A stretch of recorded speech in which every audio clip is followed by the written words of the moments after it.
Mammoth is kind of like that, like Hollywood kind of style. You dream big, you go there. I remember when we first went out there, and just like one day I was riding with Kyle Clancy, and I did a switchback side 180 over like the big jump they had there.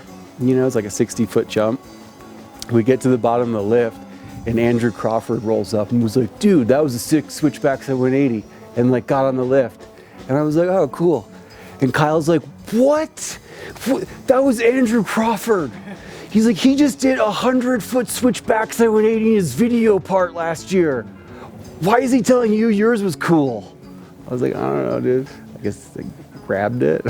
And then at that time, we had like this really cool group of people, but we were all kind of outcasts. You know, a lot of the East Coasters banded together, but there was a lot of like, you know, Mammoth, like local royalty and people who really like just didn't accept us, and they didn't like all these transplants coming from the East Coast and just dominating half pipes and figuring out how to hit jumps, you know. So it really kind of like pulled our whole group together.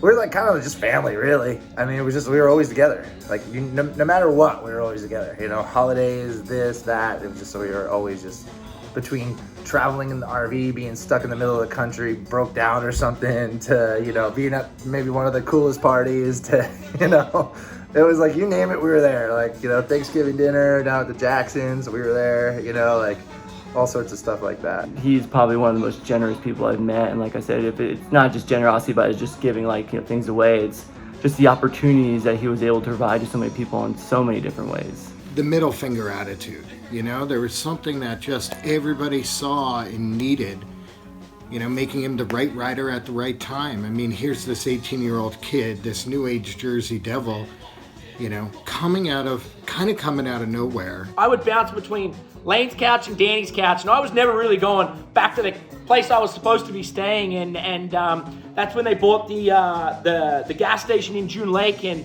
that's kind of, you know, where Grenade started. You know, I think that was 2000, 2001, and everything kind of happened pretty quickly from there. Big part of the Grenade movement was really like, it was kind of the area where we united not just like the East Coast riders, but a lot of the West Coast and everyone in between, and it just gave everyone a family to be a part of, no matter where they were from. You know, it was an idea to have our own creative freedom and movement, and not just kind of say yes or no to the big man out there in the corporate world. And it was a way to do it the way we thought it should be done. And that kind of encompassed everything from design to graphics to apparel to then what became the snowboard video series. And Full Metal Edges was born out of that.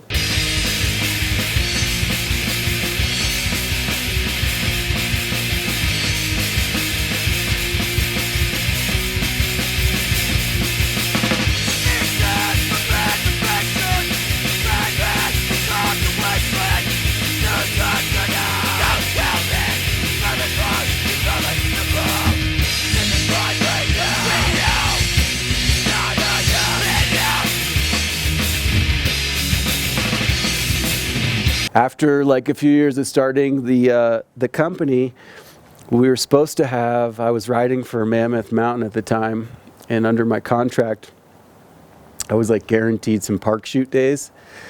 And they kind of like pushed this park shoot days into like one day at June. And I decided it would be a really good idea to invite everybody and everyone I knew, to invite everyone they know to go snowboarding for the day. And that was our park shoot, which then became Grenade Games. At that time, we really didn't know how many people were going to show up to June Mountain. So after they let about 120 chairs up the mountain, they turned the lift off, and they said that no one else could get on the mountain. So then everyone just started unloading snowmobiles and giving people like rides up. You know, we just kind of took over Mammoth. I mean, a lot of the locals were pretty pissed at us. But there was like like Jeffy Anderson loved us. Everyone in Mammoth hated us, and for some reason he's like, you guys are awesome, this is great. And we really made a stamp, I think, within the first year or two. It's such a small community, you know, so you're really when you're in that community with everyone. So it was the best of times, and got to meet so many cool people. You know, Eddie Wall, all these different individuals who migrated to Mammoth and became part of kind of the Grenade family that we had built. Majority of all those die cut stickers you saw back then, that was like our whole crew doing that, you know, like, and then I guess my next promotion was actually like being like official snowboarder, you know, like I was like, all right, you know, and then that was it. Then I didn't have to do any work anymore. I was like, I made it. Revenge of the Nerds, but they ended up down in Jersey doing a premiere, and when they came back, they were showing me video footage of it, and yeah, they were just in the basement playing, jamming out in somebody's basement setup, and camera pans around, you see Jerry Only jamming out with them, and just blown away, like just hanging out like he's one of the boys, always blowing me with like the random shit they were getting into and doing. It's pretty funny. You wouldn't get Danny Cass by himself. You got Danny Cass with like 10 other people. Rip Zinger! Here comes Danny. I thought that he was like really quiet guy. Now he's like really loud. Okay, you're in your environment. Okay, let's see what you got. We were so comfortable where we were in snowboarding at that point, and it just needed to get dirty. It needed some dirty jersey, and Danny Cass brought that. Hey, Sean. Nice goggles. Nice goggles. Nice goggles. Nice goggles. Nice goggles. Nice goggles. Nice goggles. Nice goggles. Goggles. Goggles. Nah, nice goggles. Goggles. Goggles. Nice goggles. Goggles. Yes! Goggles. Nice goggles. Nice goggles.